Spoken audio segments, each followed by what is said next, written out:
கனவை மகனிடம் கூறி கருத்தை அறிந்து கொண்டார்கள். இறைவனுக்காக தன் உயிர் தரவும் இஸ்மாயில் நபி செய்தார்கள். அன்னை ஹாஜிரா இதனை அறிந்து அழுது புலம்பியே துடித்தார்கள். கண்மணி மகனை கட்டி அணைத்து கண்ணீரை மழையாய் பொழிந்தார்கள். குலமகன் தன்னை குர்பானி கொடுக்க கொஞ்சமும் அஞ்சாமல் பலியிட துணிந்த ஹஜ்ஜு பெருநாள், அதுவே தியாக திருநாள்.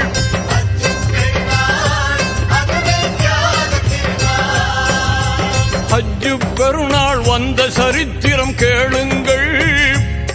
அங்கு இப்ராஹிம் நபி செய்த தியாகத்தை தெரிந்து கொள்ளுங்கள்.